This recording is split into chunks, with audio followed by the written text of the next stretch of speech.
Hello everybody, welcome to the very first virtual online lesson for 441 macro methods.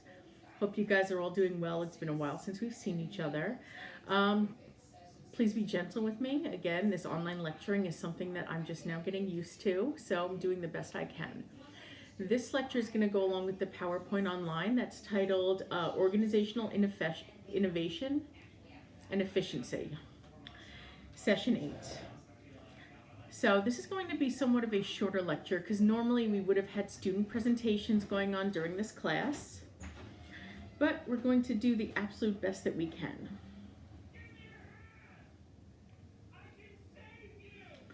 All right, so what we're going to talk about today, I'm basically just going to discuss what innovation is, why innovation is a goal, and how we can promote innovation in an organization.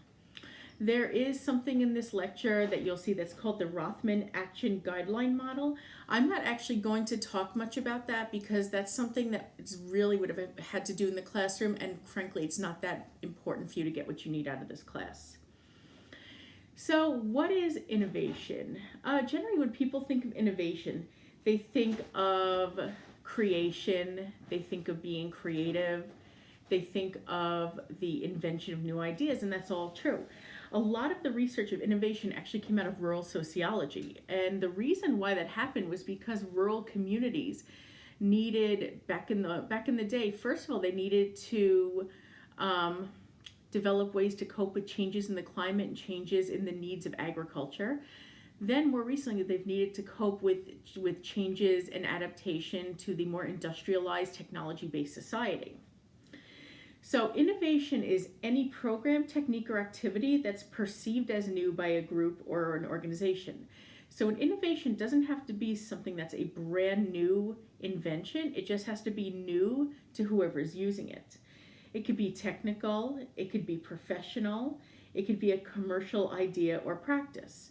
So, I like to use modern examples. So an idea of that is some medications that have been used in malaria that now they're saying could potentially be used to treat the current disease. It has to be legitimate.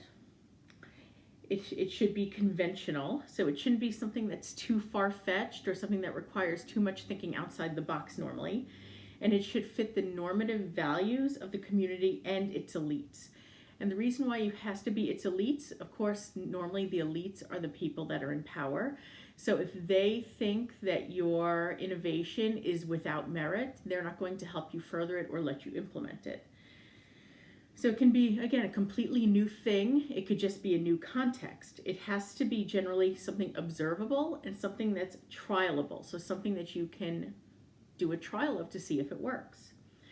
Usually it's an incremental stepping stone process to adopt it. So generally you'll start with a small trial, then you'll go on to a larger subset, then you'll go on to a more broad adoption of this innovation, like a new vaccine, for example. Innovation is really important because it's needed for organizational efficiency. So is the organization getting things done in a timely manner and with the best use of its resources? Is the organization effective? So is the organization actually doing what it's supposed to be doing? Innovation is often needed for problem solving. It's often needed for generalizability, meaning something that starts on a small level that then you can generalize or use on a larger community.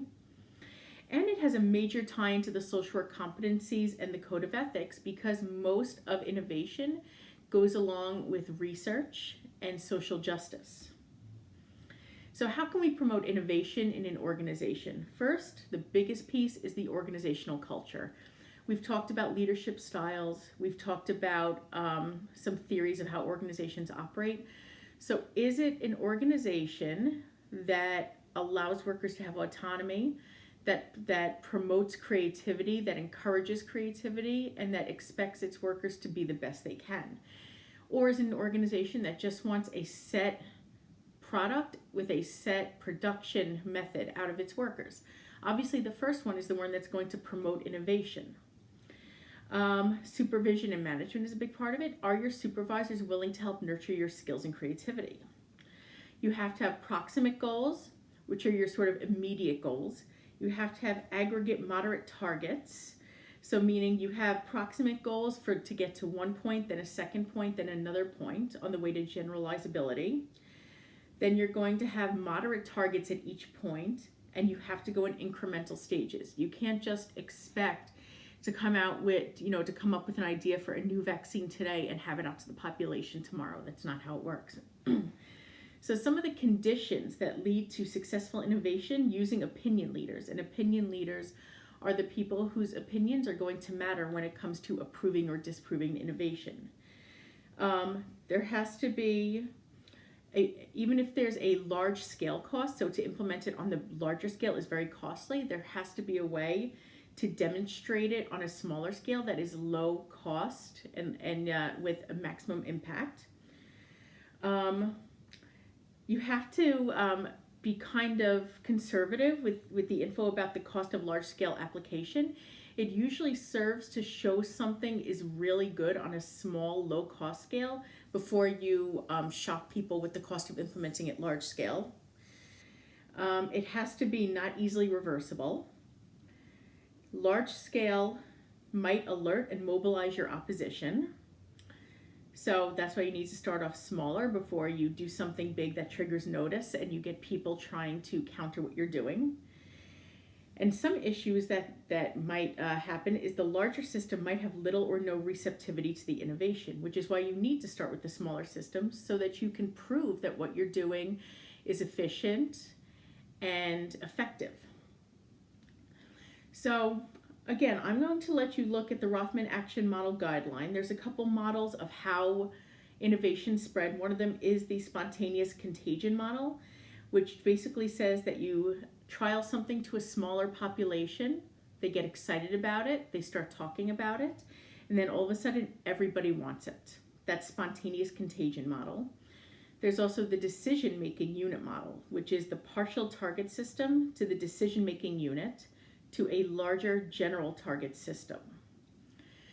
So I'm going to stop there in terms of the lecture. If you haven't already, please read the email that I'm going to be sending you in just a few minutes. It's going to relate to your assignments for the rest of the semester, as well as an alternate to the macro project if it's something that you can't complete. Please let me know if you need anything. Have a great day, stay safe, and I guess maybe I'll see you soon. Bye.